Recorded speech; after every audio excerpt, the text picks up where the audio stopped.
Okay, hi everybody, welcome. I'm Dr. Sydney Calkin from the School of Geography at Queen Mary, University of London. We're going to get started on the taster talk, but we're going to give it just one more minute to let others join, and then we'll get going.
Okay, so we're at a few minutes past, so we'll go ahead and get started. I am Sydney Calkin. I'm a lecturer in the School of Geography, and I'm going to be delivering this taster talk today. So before I start, let me just tell you about the format. I'm going to give a presentation around 40 minutes, and then at the end, we're going to have time for question and answer. And I will be taking your questions, and also we have Zaina, who's our student ambassador. So you can ask questions that are related to academic material, things that I might be able to answer, but you're also welcome to ask questions that are more about student life and student experience, and Zaina can answer those. So I would ask you to put those in the chat or the Q&A if you want to write them, and then we'll answer those at the end. There's two different kind of formats. There's a little chat and a Q&A. You can do either one. If you'd rather ask your question with a microphone, I think that you'll be able to do that later. But so any questions, please hold on to them, write them down, and we will get into them a little bit later. Okay, so the talk I'm doing today is called The Geography of Reproductive Rights. And this talk is giving you a little bit of a sense of what it would be like to be a student in our school. This is the kind of lecture that you might encounter on the health geography module that I teach in second year. So just to very briefly introduce myself, so I teach on a bunch of different modules at undergraduate level. I teach on a health geography module called Health-Based Justice, and that's kind of the material that I'm going to be delivering to you today. It's a lot about health justice. But I also teach on a bunch of other modules and supervise research projects with students and serve as the academic advisor for students. So I'm involved in a lot of different teaching across the school. And I also want to give you a sense of the research I do, because academics and your kind of lecturers when you go to uni, they wear many different hats and do many different things. So in addition to the teaching that I do, I write books and I write journal articles. I also occasionally get to do exciting things like appearing on the BBC when there are news stories that are relevant to my research. So that gives you a sense of kind of who I am and what I do, and you know what your other lecturers at uni do as well. Like we do research, we do teaching, we do a lot of different kinds of things. So today, what I'm going to be talking about is the geography of reproductive rights, and I want to start by thinking a bit about what does it mean to talk about reproductive rights. I think in kind of common speech, everyday speech, when we talk about reproductive rights, we tend to think about that as maybe relating mainly to the right to abortion or the right to contraception. We tend to talk about that as choosing if and when and whether to have children. Sometimes reproductive rights is used as kind of a bit of a euphemism for abortion. And this idea of the right to choose also gets talked about in relation to abortion. But in what I'm talking about today, I want to think a bit more broadly about the kinds of rights and freedoms involved in reproduction. And so to that end, I want to introduce you to a new concept. Maybe it's not new to you, but it's the one that I want to use today. It might be familiar to you, and it's called reproductive justice. So because reproductive rights tends to be focused around abortion and tends to be focused in a kind of negative sense on the right to not have children or the right to not carry a pregnancy to term, reproductive justice flips that a little bit and says, actually, there's many more reproductive activities that people go through during their lifetime, and they need many, many more different kinds of reproductive freedoms beyond the right to abortion. So reproductive justice means the human right to maintain personal bodily autonomy, to have children, to not have children, and to parent the children that we have in safe and sustainable communities. And this is a definition that was developed by a group of American activists called the Sister Song Collective. So when we're thinking about reproductive justice, we're thinking about a lot of different activities that involve they do involve contraception and abortion, but they also involve conception, pregnancy care, all the way through to birth and childcare and all the kinds of different activities that you might think about a person going through over the course of their life. So, as I said, this involves a lot of different kind of reproductive activities. It begins with contraception and abortion, but it extends far beyond them. So today I'm going to give you a few examples about the kind of geography of reproductive rights and justice. And in order to sort of show you the spectrum of geographical ways that we might approach these different topics, I'm going to talk about a few different ones from this list. So I'm going to talk about birth, I'm going to talk about assisted reproduction technologies, and I'm going to talk about abortion. So I'm going to cover 3 of these topics and try to give you a sense of what's geographical about them and how might we study them as geographers.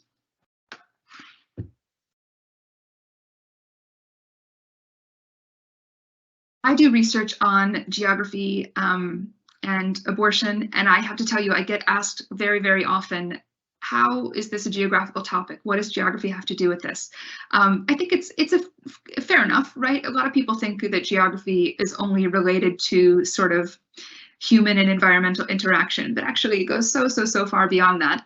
So what does geography have to do with reproductive justice? Well, fundamentally, the kind of reproductive freedoms that we have, they're not equally distributed across space, right? We don't all have access to the same kind of reproductive freedoms, reproductive services, and so on. And the different kinds of reproductive activities that we can do and the amount of freedom that we have to do them depends on a lot of different things, right? Where we live, you know, from a sort of very, very local scale up to national scale really matters for this. How much money we have, you know, what's our financial position, but what's also our social status in society, because we know that governments and societies at large tend to view different people's reproduction very, very differently and tend to view different people's fertility and family very differently based on social status. So that's important as well. The other things that shape this are the kind of government supports that we can access, what kind of services are provided by the state, to whom are they provided. But other things that matter here are our social networks, what kind of reproductive activities are available to us, and what kind of reproductive activities are sort of socially accepted or stigmatized by our social networks. Another really important one that really shapes the work I do is this question of how and where and if we can travel. So in the examples that I'm going to talk about a little bit later in the talk, there's a lot of different instances in which reproductive activities, reproductive services and technologies are legal in one place and illegal in another place. And so if you're a citizen of a country where what you want is illegal, maybe you have to travel abroad to get it. And that goes from everything from, you know, if you live in Poland and need to access abortion, you can't do it in Poland, so you might have to travel abroad.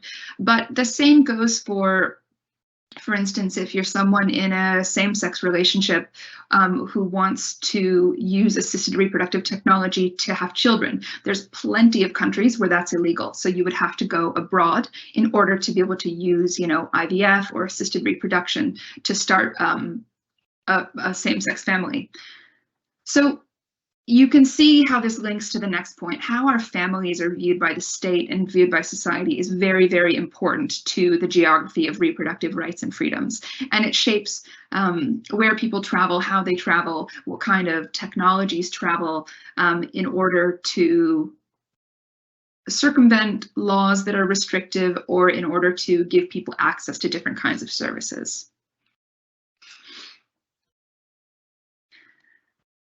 So the first example that I want to talk you through just very briefly, and I want to sort of use this to get into some key health geography ideas.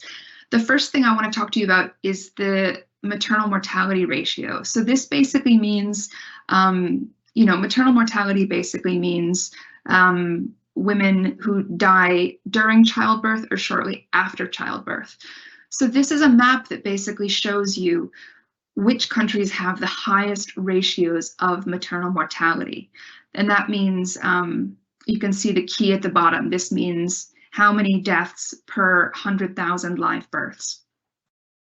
So just based on looking at this map, you can see some pretty extreme differences in maternal mortality across the world. You can see there are places where it's much, much safer and much, much less safe to be a woman who's giving birth.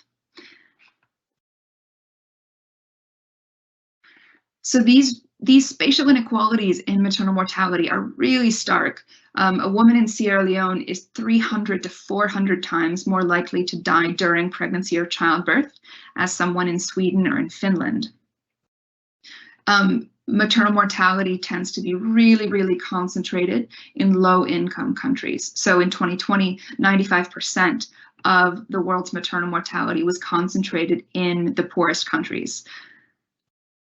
And in fact, as you can see from the example of comparing Sierra Leone to Sweden or Finland, the sort of wealth disparities between those countries has a huge amount to tell us about where maternal mortality happens.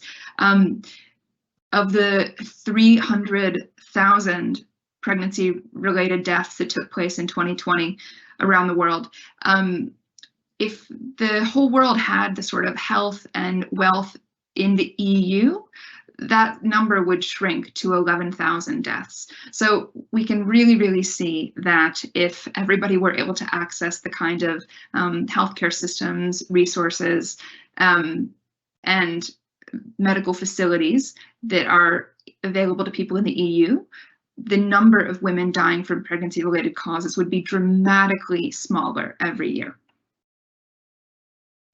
So I think that this example brings us to a really important idea in health geography, which is the idea that we could see health differences and we can see health inequalities. You know, there are differences in health outcomes that we would expect to see in different places. Not all differences in health are necessarily the result of inequalities. So just to give you an example, if you had two towns and one town was mainly students, let's say it's a university town, mainly students, mainly young people. The other town is full of retired people and elderly people. So these two towns have different makeups of people of different ages, right? One is very, very young and one is very, very old. We might expect to see different health outcomes in these places. We might expect to see a much higher death rate in the town that's really full of older people. We might expect to see much higher rates of cancers or other diseases that are prevalent among the elderly, for instance. We wouldn't expect to see those in the town of young people. And so comparing those, you might say, oh, well, there's huge health differences here. There's huge differences in outcome. But those might not be inequitable. Those might not be the result of sort of injustices in health patterning across space. When we're talking about health inequalities, what we're talking about are differences in health that are unfair, they're avoidable, and they're because of the conditions in which we're born, we grow, we live, we work, and we age. So for instance, to go back to our example about a town that's full of very, very young people and a town that's full of very, very old people, if there's a higher death rate in the town of very, very old people, we'd say, well, that's not really an avoidable difference in health. That's because of the sort of difference in the people who live in those places. But not all health differences are like that. So to go back to our maternal mortality example, we would probably say, well, actually, those kind of differences in the maternal mortality ratio, they are preventable and they are avoidable. They're not down to, for instance, if we were to have one country where the population was only pregnant women and one country where there were no pregnant women at all, we might expect to see higher maternal mortality in the country where it was only pregnant women. But of course, that's not the case. So we can see that the differences here are much more likely to be related to inequalities in health. And these exist at many different scales. You probably have seen, just in the UK news, a lot of coverage about health inequalities within the UK, right? Places where there is higher concentration of pollution have worse health outcomes. For instance, around COVID, we saw a lot of research about where are the poorest health outcomes within the UK. So we can see health inequalities on the domestic scale, but we can also see health inequalities on a global scale between countries, not just within countries.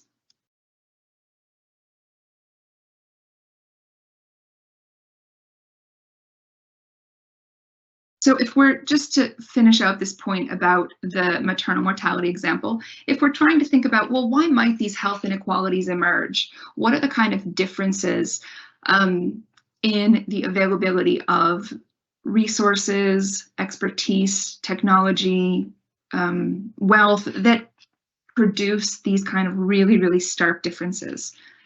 Well, what we've found in research is that the quality of maternity and pregnancy care really, really matters. The ability to have safe delivery in facilities with trained staff members really matters. So places that have much higher rates of home birth tend to have much higher maternal mortality compared to places with much higher rates of hospital birth. And it also matters the training that those staff have in those facilities. But further health sort of conditions that shape maternal mortality are wider and impact all of society, but have a bearing on maternal mortality as well. And those are nutrition and sanitation. So where those things are poor, health outcomes for maternal mortality are much worse. So as you can see from this list of things that I've been going through, the differences here are generally the result of preventable inequalities in health, mainly down to differences in resources. So the other two examples that I'm going to talk through with the rest of my time relate to reproductive geographies that are more about how people move across space in order to obtain particular treatments or services or forms of care that they're not able to get at home.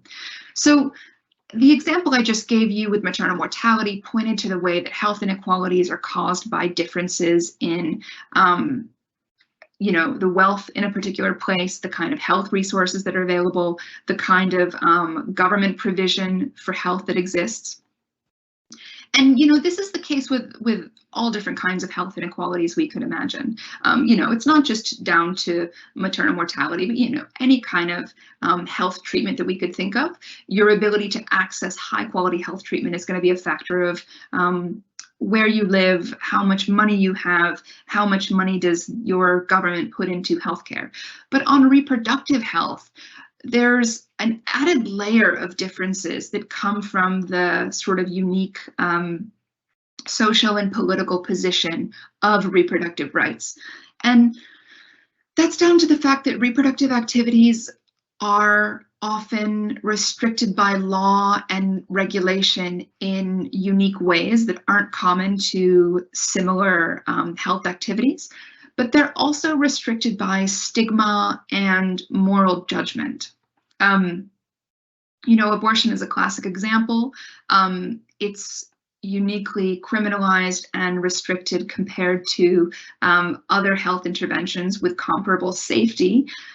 But abortion is particularly restricted because of moral judgments about it. But the same goes for a lot of different kinds of reproductive technologies. Contraception is often very limited and highly restricted based on moral judgments about it. So too are reproductive technologies like in vitro fertilization, gestational surrogacy, and so on. So when people want a reproductive service that's not available to them in their home country, if they have the resources and the mobility to do so, what they might do is they might move across borders. They might travel across borders in order to seek out a different reproductive health service that's not available at home. And this is actually common across the world and across a variety of different reproductive technologies. So I want to give you a brief example about in vitro fertilization, but I'm aware that, you've probably heard the acronym IVF, but I'm aware that exactly what IVF means, it's not necessarily commonly understood. So I just want to start by briefly explaining to you what this means, because it'll be important in a second. So in vitro fertilization, in vitro is Latin, it means in glass, and effectively the in glass part means that the sperm and egg mixed together in glass in a petri dish, right, rather than in the womb. So what happens is people's gametes, sperm and egg, are extracted from the body, they're brought into the lab, they're mixed together in glass in the petri dish.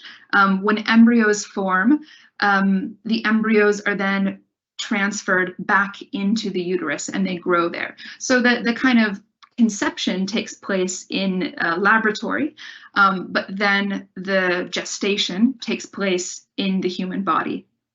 So this is important for reasons I'll go into in just a second.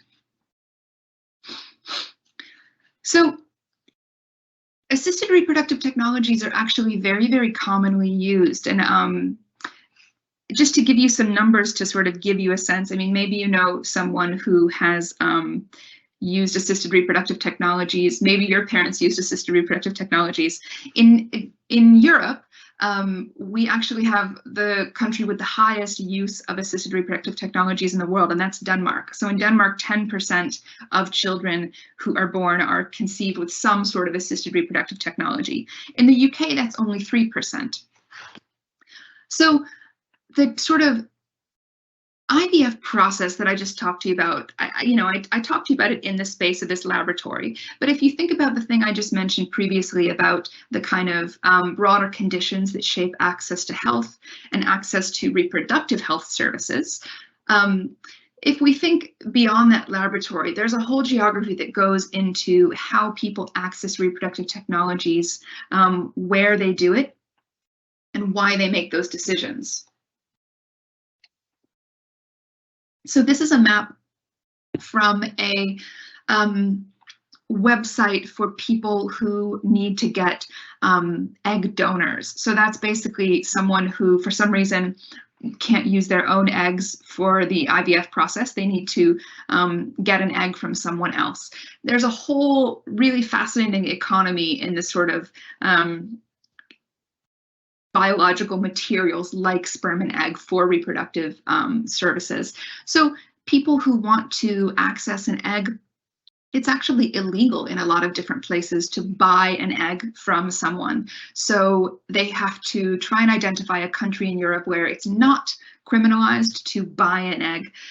Some places in Europe explicitly put this on the sort of market, and they say, well, sure, it's fine to sell an egg, it's fine to buy an egg. Some places say, no, actually, you can only get an egg if it's from a donor. They can't get sort of money compensation for it. So this graphic shows people from Ireland who would be looking at different places where they could go to get IVF with a donor egg. What would they be looking at? What would the different sort of factors that shape their decision would be? You can see that the little stats down below, and they're very interesting. So one stat they show is the average success rates of IVF with an egg donor. Another thing they show you is the price. You can see there's a pretty substantial difference in price between these different places. And the one at the bottom, which is very interesting, is the age, the upper age limit at which these different countries will let you obtain IVF with a donor egg. So a lot of different places put age limits on the ability to access reproductive services. They would say, you know, if you're over, well, you can see, for instance, Spain would say if you're over 50, no, it's not possible. You know, we have these in the UK as well, right? In the NHS, there's certain limits, certain upper limits at which you can't access IVF in the NHS system.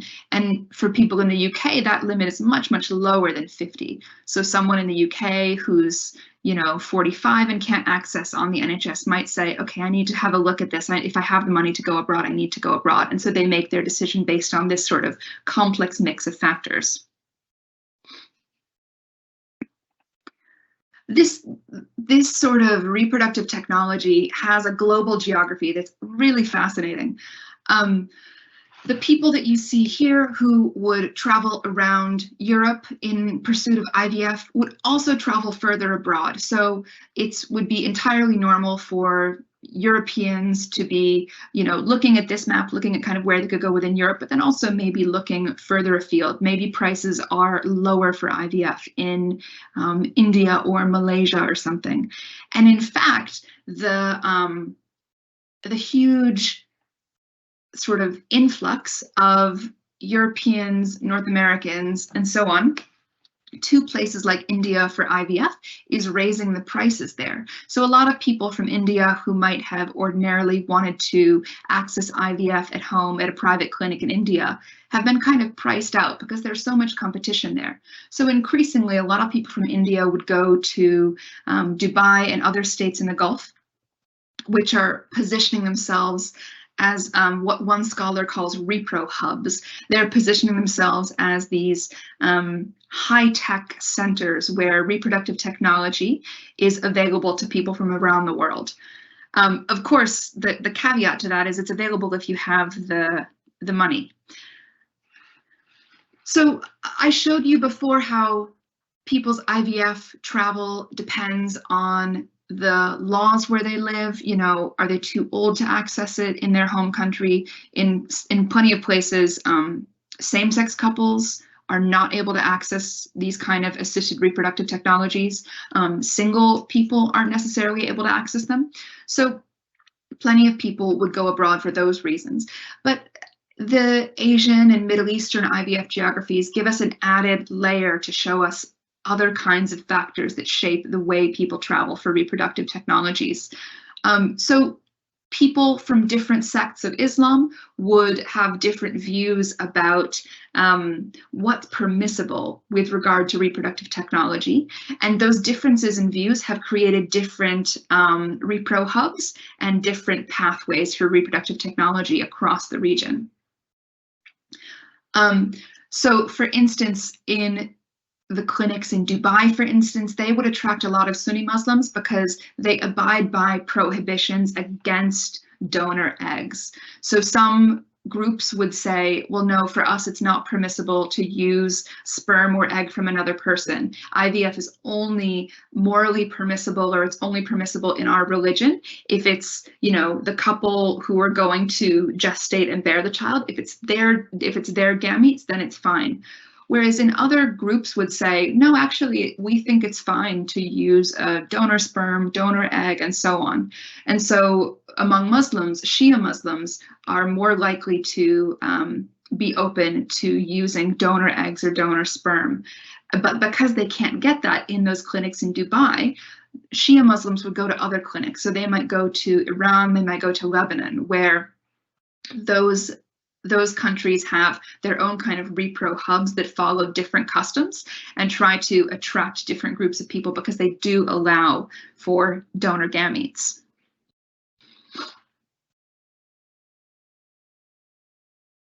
So the last example that I want to talk through is the one that is the most closely related to my research. And you can probably tell by my accent, I'm American. So this example is also close to my heart because it's my home country. So I want to just conclude by talking to you about abortion geographies in the US. This has been getting a lot of news coverage recently, so you might be familiar with some of this.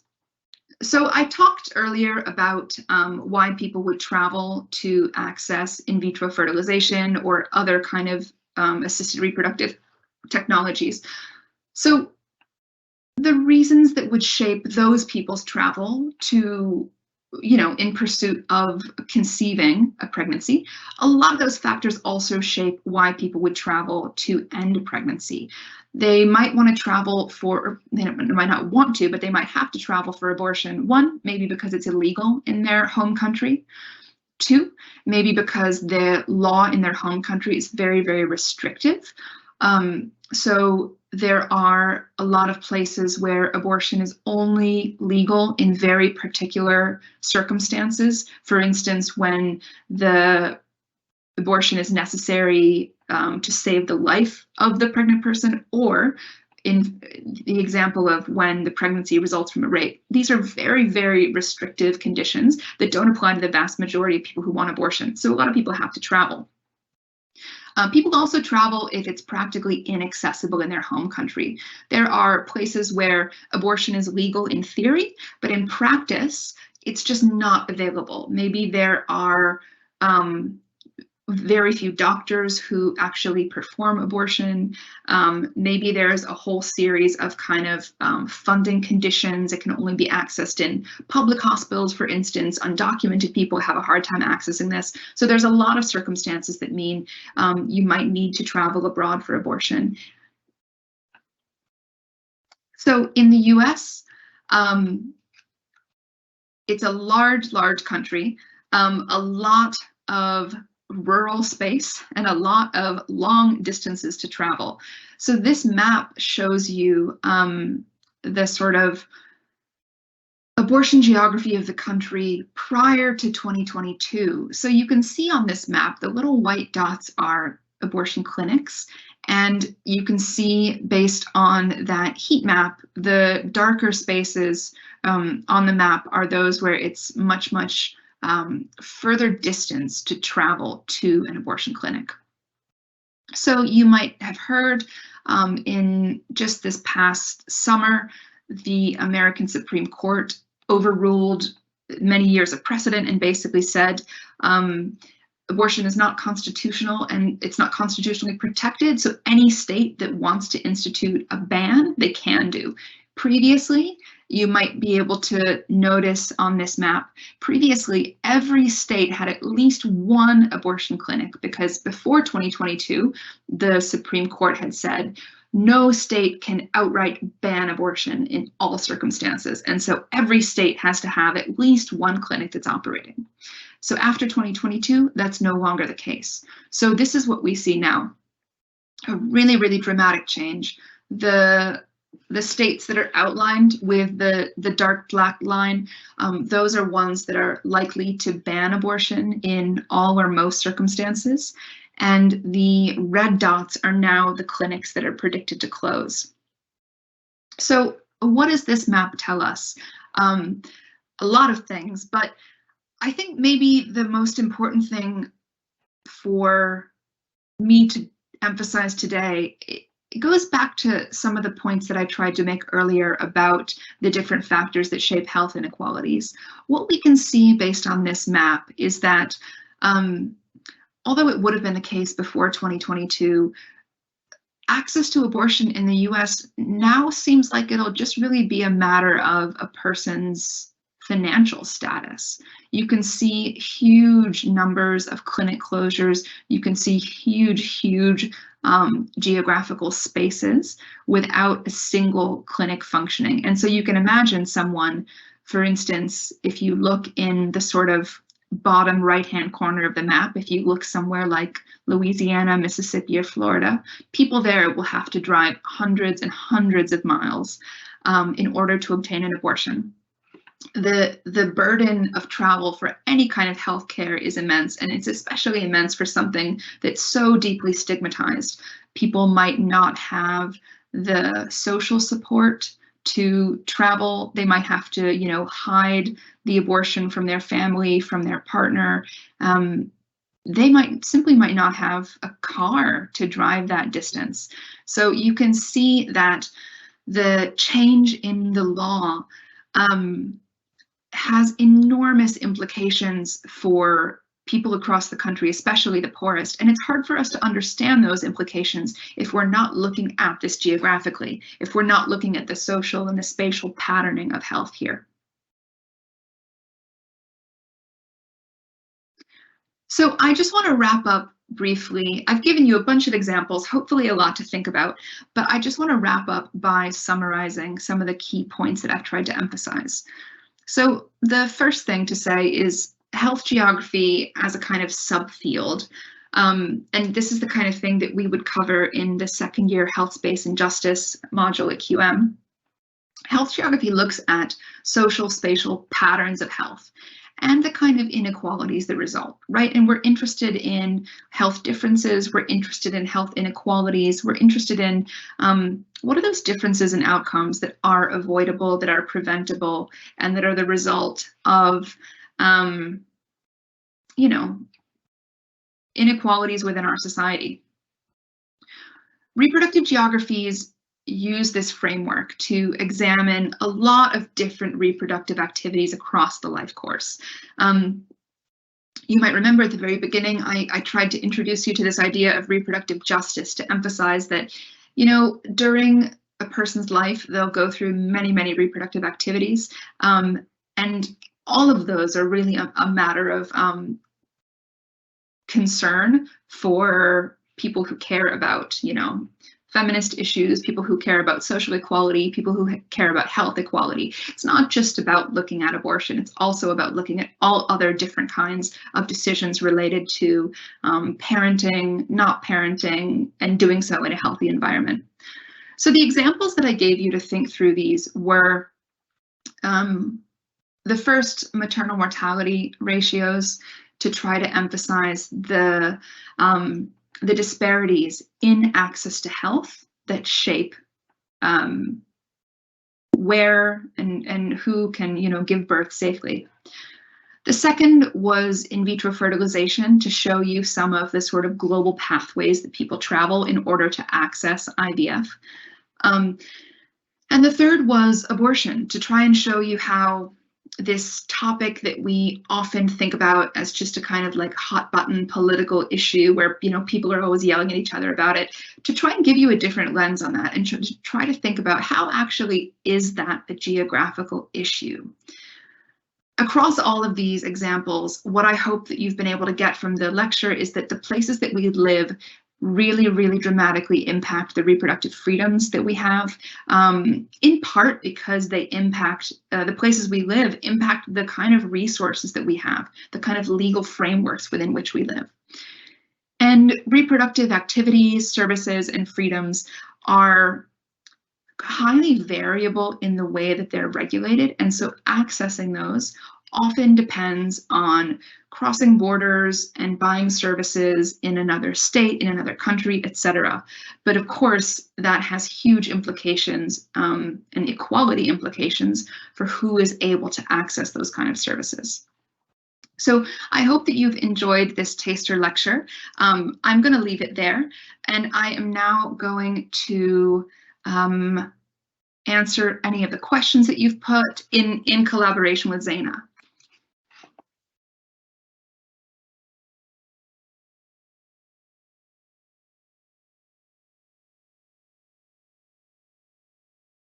So let's see, I am no longer sharing my screen, I hope.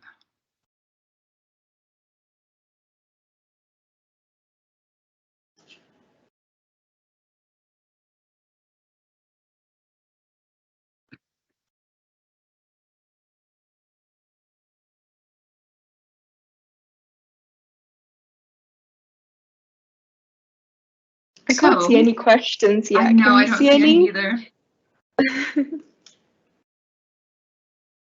Well, so that's okay. It's a lot to think about. I wonder, maybe we could give people a few minutes just to think about any questions. Um, there is, yeah. Well, I think maybe, oh yeah, Catherine has a question, and then I have a question for Zaina. So yeah, Catherine, do you want to ask something?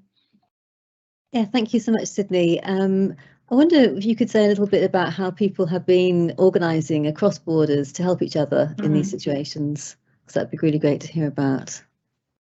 That's a great question. There's a lot of different ways. I mean, if we think about, I guess it's easiest to answer that with reference to abortion because that's the topic that I work on. And my work looks at this question of how people sort of organize together to circumvent restrictive laws. I think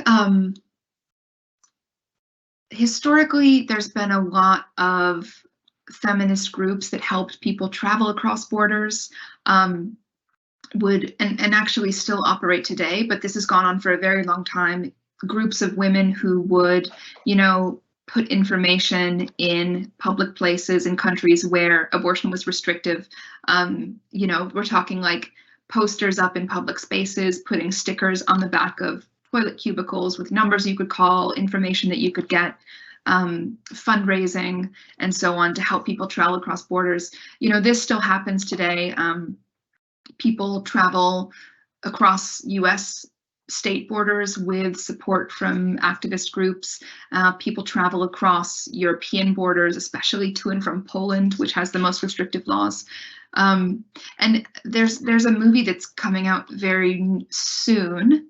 I think there's two different ones. I'm going to mix up the names, but I think the drama one is called Call Jane, and it's about an abortion support group in the US in the 1960s. The other important thing to say about this sort of way people organize to resist is people now increasingly send abortion pills across borders. So the advent of, you know, medication abortion, which is abortion with pills, means that people don't have to travel across borders so much anymore because activists can mail medication across borders to and from. I wonder, we're still, let's see, I don't think we have questions still. I wanted to ask Zaina a question because Zaina is the one of all of us here who is the closest to the point of having made that decision about kind of where to study and why. So Zaina, I want to ask you, do you remember going to open day events like this, or do you remember going to sort of offer holder days and things like that? What do you remember that really shaped your decision about QM? So I think for me, the biggest thing is that I originally applied to Queen Mary just for Bachelor of Science Geography. And after attending Open Day, I decided to switch it to Environmental Science, all before results day for A-level. I think I had like an interview under OPA and I attended all the open days. I remember sitting through all of them and I realized, although of course I like topics in human geography, I realized where my strengths lied, and that was within physical geography. From time to time, like even for this year, I did pick like a human geography topic as my module for semester B, but I think definitely attending open days and speaking to like more lectures, like proper face-to-face and like online, depending on like how it is, it definitely made me feel a lot more comfortable talking to like what I'm interested in and all of that, because obviously your teachers can advise you in A-level, but they're not working in the uni, so they're not able to talk about what modules might be better for you, where you might want to pursue, and all that careers help. So I think definitely the open day is really useful. I think that's one of the biggest things. I was like so happy that I attended, because I always knew that I wanted to come here for just like join like School of Geography, but I was really unsure which direction to go to. So I think like sitting through a bunch of different lectures helped me realize, okay, I like all these topics, but I want to pursue my interest into these kind of like fields. So definitely it helped me tailor it, because obviously it is quite limited what you learn in A levels. You're not covering a lot of things compared to university. So I think definitely it was quite helpful. Even like today's one, it is really useful, and it is really applicable for like modern culture and modern news. So I think definitely I do like the open day lectures. I think that's a good point. You can look at a lot of different things on the website, but you do get a different perspective when you're like at the open day or the offer holder day, as you said. Like, you knew that you wanted to come to the uni, but then you got more information about the program that was right for you. Yeah, I think that's what it is. Because at least this gives you an insight of, okay, how does a normal lecture go? Mm-hmm. You know, and it's not like you're not reciting just a textbook. Mm-hmm. You look at a topic, and then we often look at how it's relevant to today's time, and the delivery is quite different. So a lot of people make that misjudgment. They often Mm-hmm. think, okay, I'm going to do so and so and so, but they don't realize how it's being taught, you know, the delivery. So I think it is quite useful to like have an opportunity to attend open days. You know, it gives them a chance to see, okay, I can do this like Monday to Friday for like for 3+ years. Well, I'm glad. I think that I think our chat got people talking, which is good. We now have a few different questions. Let's see. There are a few questions for me, and then there's one question for you. I'm just going to run through the questions for me. Somebody's asked where I studied in the US. I grew up in Ohio, but I've done all my education over here in the UK. Somebody's also asked, how do you think the geographies of reproductive rights will change in the future? That's a really good question. It's a hard one to answer. It seems like the inequalities in access will probably become more extreme because more and more services are becoming available to private consumers, but that means that it's only people with the financial resources to access them that are able to do that. But I think, you know, one important thing to say about the future direction is that even though the US gets a lot of attention on things like abortion and contraception, actually across the world, the global trend is towards more progressive reproductive rights laws. So it's actually quite rare for countries to move in a more restrictive direction in a legal sense, in a kind of the sense of like what services are available and to whom and at what price. It seems like inequalities there are getting starker. Somebody's asked a really interesting question about donor eggs and sperm coming across borders. Does this have an impact on birthright nationality? That's a fascinating question. I don't think that it does when it's just donor eggs and sperm. The interesting sort of birthright nationality question comes when it is in relation to surrogacy. So when someone sort of gestates and gives birth to a child, but that child is then immediately adopted by parents of another nationality. Yeah, that creates a lot of complications for people around the nationality of the child and the sort of ability to transfer nationality. That's really complicated. I can't get into that, but it's a very interesting one. Somebody's asked, let's see. Somebody's asked here, for states where clinics are closing, will abortions be carried out in hospitals only for cases of rape, etc.? That's a good question. It is very hard to give a blanket answer for that because things in the US are so different across the 50 states. There are states that are making it illegal to access abortion under any circumstances. And so no hospitals would carry out abortion there, and it wouldn't be available under any circumstances. Some states would allow it under very, very limited circumstances. But it's important to remember that when we see countries really, really limit what kind of abortion is legal, it has what's called a chilling effect, which is that it means doctors are very afraid of being prosecuted for breaking the law. So they often don't do things that are legal just because they're afraid, they don't understand the limits of the law, they worry it's going to be more restricted, they worry they're going to be targeted. So in the US, we've seen people unable to access forms of care that are still legally available just because doctors are very uncertain and very afraid of kind of where things are going. Somebody's asked about whether surrogacy can be considered as a reproductive technique rather than a legal issue to avoid complexities of adoption. Well, so that's an interesting question, but surrogacy, I think surrogacy involves both of those things because gestational surrogacy works in a few different ways. You can have gestational surrogacy where the surrogate is not biologically related to the child. So for instance, if there's IVF with sperm and egg from someone else, and then the embryo is transferred into the surrogate might not be biologically related to that child. So it does involve an element of reproductive technology, but then it also does involve complications of the sort of legal elements of the rights of gestational surrogates, the rights of parents, nationality, adoption across borders. So it involves all of those things, actually. But you're right to point out that any of the issues that I've talked about around reproductive technologies, what makes them so interesting is that they have this complicated web of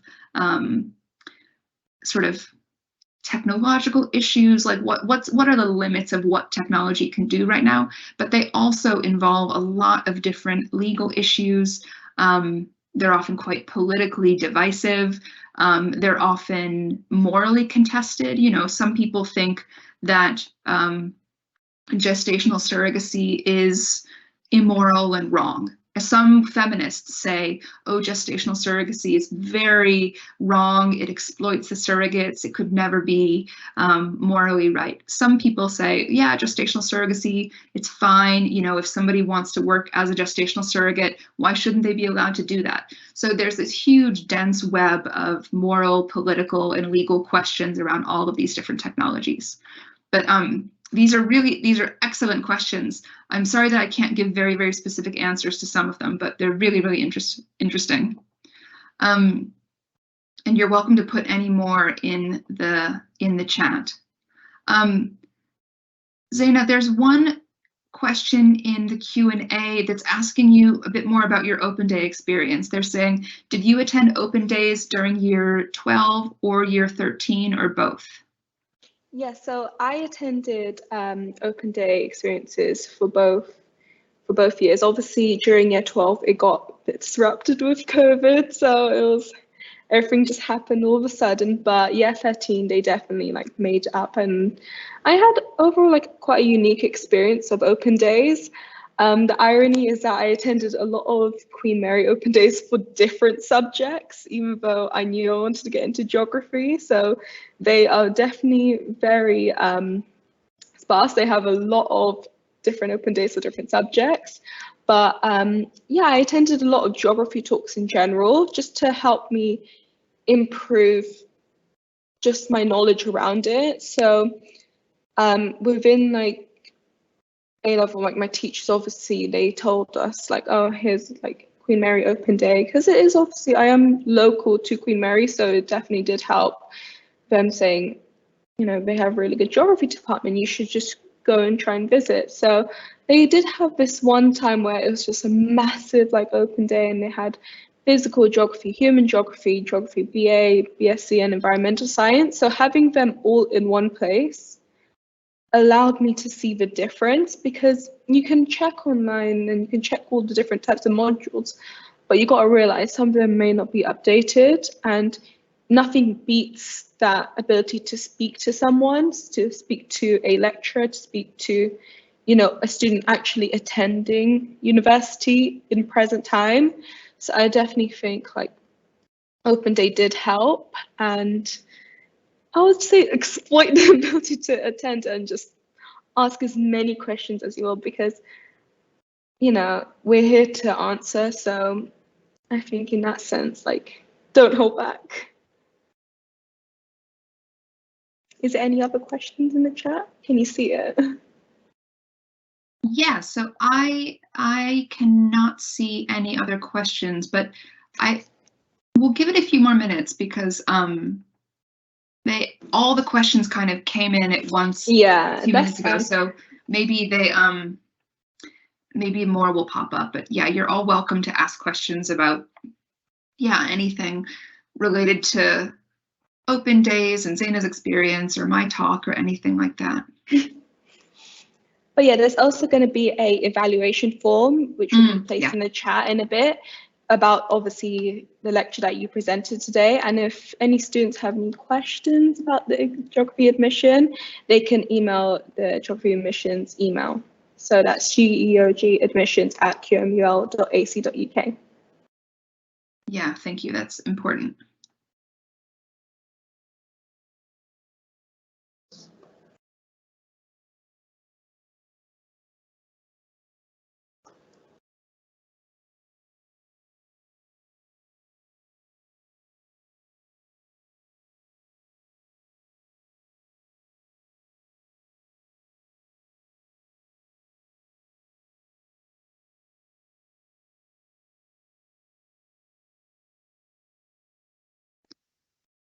Well, we're still, let's see, we're still waiting for, oh, so Saida's put the link for the evaluation. We have a few more minutes, and so you're really welcome to post any questions. More of them might pop up, but while we are waiting, Catherine and Saida, is there anything that we haven't covered that you'd like us to mention? No, thanks, Sydney. It was wonderful, really helpful. Great to hear about your work, and I hope it's really useful for all those who came to or attended online. So we really appreciate your efforts and the interests of the attendees, and working with the online system, which seems to work quite well. And no, it's been great, really great. I haven't got anything more to add. Just anybody who has any questions about the School of Geography and its various programs, just get in touch with us. But wherever you end up, whatever you end up studying, you just talk like this helps us understand the world, basically. So I think that's really important to appreciate, and thank you for.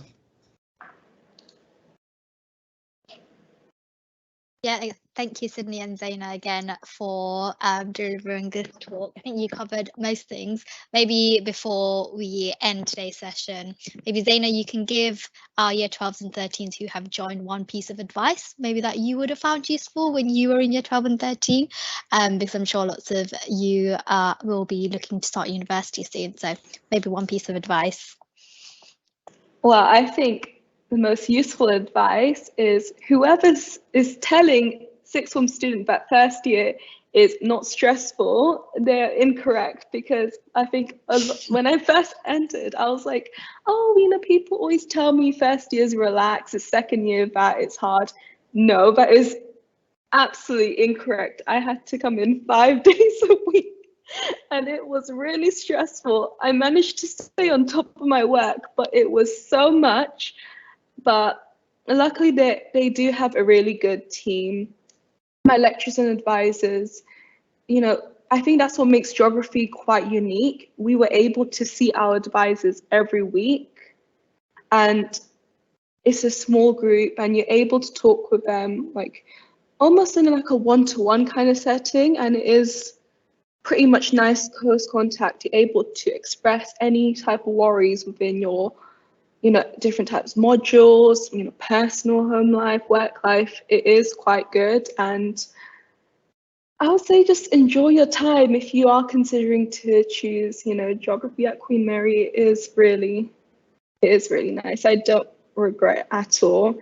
I just enjoy rubbing it into my friends at Queen Mary who's doing like different modules. Like, yeah, I'm in a better department. I'm doing a lot of fun things, and all of them are just like, what? And getting jealous, and it's like, no, it is a really good school, honestly. I think that's a good point. It's a big jump up in expectations and workload and how demanding it is between school and first year. And I mean, I know everybody goes through this in their first year, but like Zaina, you're so right. It is a big jump up in how busy you are and how much work you're doing. But there are a lot of ways that the department tries to support students, and you have, you know, your tutorial group, you have your advisor, you have your lecturers. So we recognize that first year can be busy, and we try to give you places to go and supports to use to make that easier. Yeah, I think definitely it is quite good. Obviously the jump up was something that it took a lot of like my classmates to adapt to, but in some ways, like school geography is, although it's a lot of work and a lot of expectations to meet, everyone is really like relaxed. It's a nice kind of work environment to be surrounded by. I think, you know, it's very manageable, I would say. And really welcoming. It's a really nice kind of school to be in, just like studying there. It's just, you'll enjoy it, I would say. Amazing. Thank you, Zaina, for answering that. I think we've got one more question in the chat box. I think that it might be We do, related you to know, Sydney. it's kind of funny to go back and forth between like talking about our department and then answering these questions. It's whiplash. So the question, there's another question that's come up. It's a really interesting one. So I've just published it. What they've asked is, are there programs in place to expand reproductive infrastructure?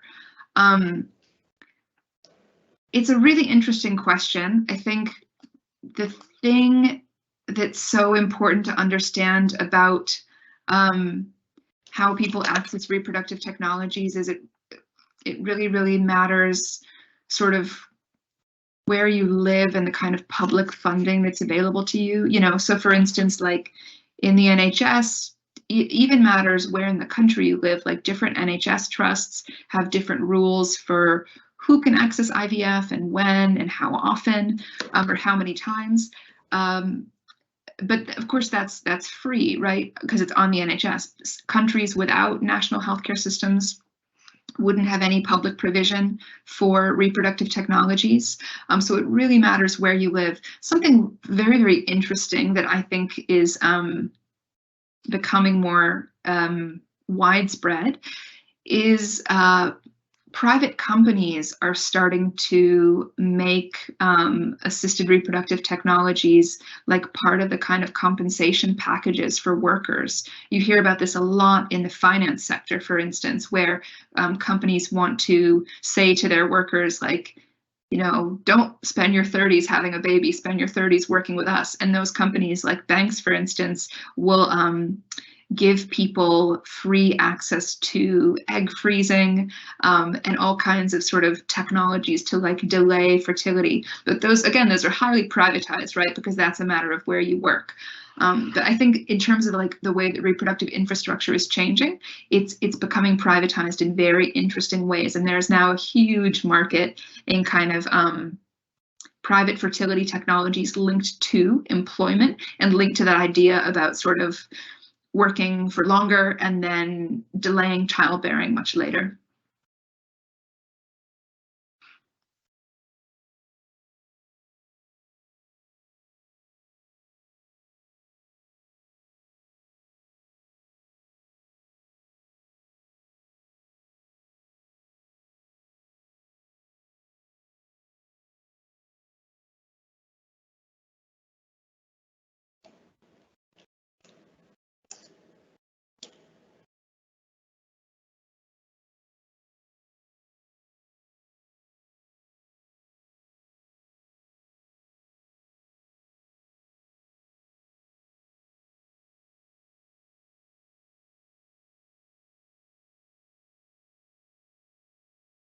Hi, Cindy and Zaina. I don't see any more questions coming through. Can you see any? No. Not in the Q&A, and yeah, no, I can't. I have popped our email address. If any of you do think of any questions after this talk, you can drop us an email and we can try and get back to you as soon as possible. But I think we'll leave it there. I have popped the evaluation form into the chat. If you could all fill that in, it will be really useful for us to know how you found today's event. But thank you for joining, and thank you, Sydney and Zaina, as well, for also supporting. Yeah, thank you so much, everyone. Thanks for being here. Bye. Yeah, thank you for asking questions. We appreciate Yeah. it. It just helps everyone here. Yeah, I second that. Thanks for your very, very good questions. Yeah, great talk. Thank you, Sydney. Great conversation, great discussions, great questions. Really, really interesting. Come back for the next talk. The details are on the website, and get in touch about anything you'd like to